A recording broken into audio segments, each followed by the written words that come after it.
Hi friends, today's lesson is for Module 4, Lesson 28. Our learning goal for today says, I can model decomposing tin. We've been decomposing for a long time now. What does it mean? Yeah, just breaking things apart. When you model something, you show your good thinking.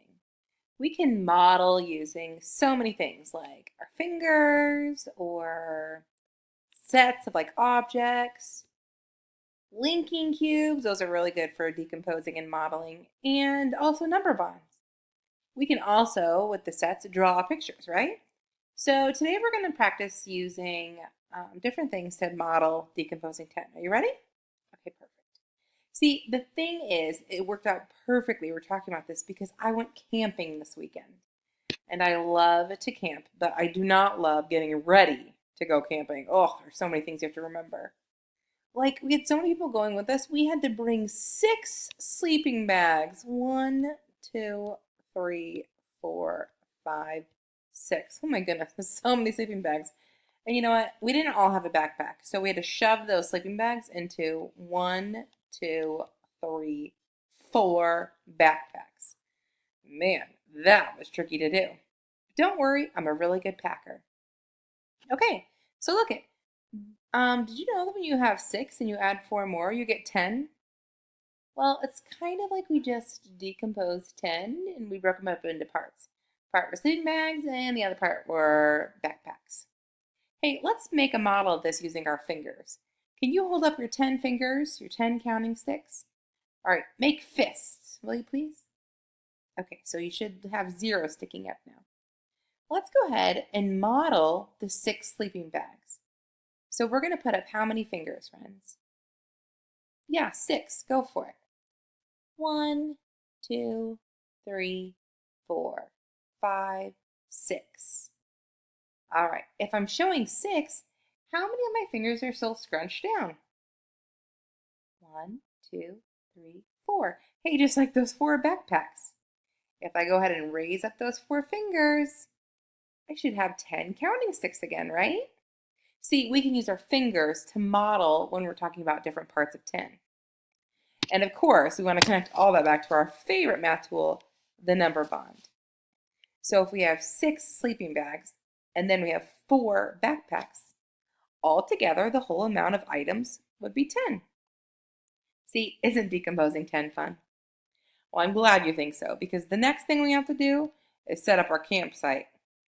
I don't know about you, friends, but I am terrified of wild creatures sneaking into my campsite at night.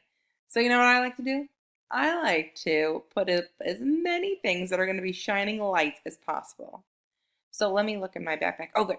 I have so many lanterns. Count with me, will you please? 1, 2, 3, 4, 5. Yeah, that seems like a good amount of light, don't you think? Oh, well, no, what about this side over here? There's nothing on that side. Oh, what if I'm sleeping right there? No, I need more. I don't have any lanterns, but oh, I can make a fire. So I have 5. I'm gonna do some more campsites or campfires. 1, 2, 3, 4, 5. Okay, I have 5 lanterns and I have 5 little fires. So how many things do I have that are going to deter or scare off all those crazy wild creatures at night? You can use your fingers to model it to figure it out. Go ahead. I had 5 lanterns. Go ahead and put up 5 fingers. And 5 campfires. Go ahead. Get the other hand working and put up 5 more fingers. Okay, how many fingers do you have in all? Yes, 10. Oh, fingers are so helpful when we're modeling and a problem, right? Okay, so what would our number look like? Our number bond look like, friends? Yeah, what are the 2 parts? Perfect. 5 for the 5 lanterns and 5 for the 5 campfires. And altogether, the whole amount of light shining bright around us would be 10, right? Excellent job.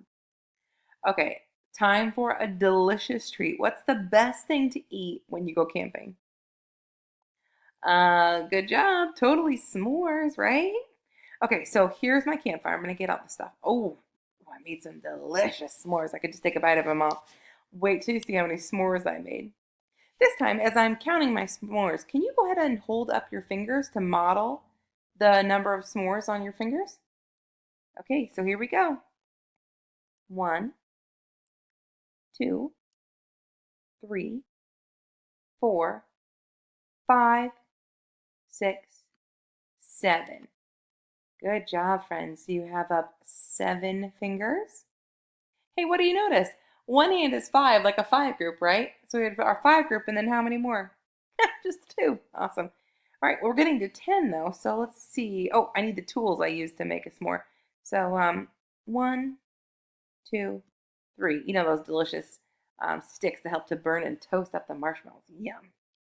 Now, if I want to talk about what we did with the campfire to make a delicious treat, I could say I made 7 s'mores, and then my friend toasted 3 marshmallows to eat for some more s'mores, making 10 delicious treats all together, right?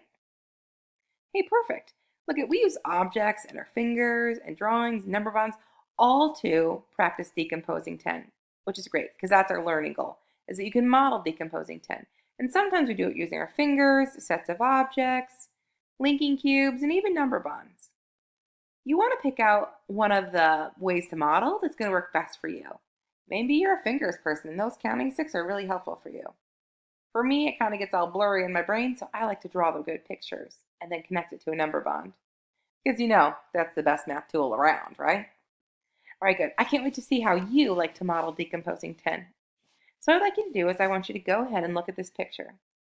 I want you to decompose this. I have a fishing pole and then some fish.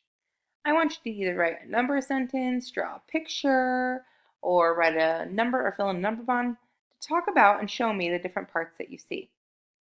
All right, I can't wait to see. Good luck, friends.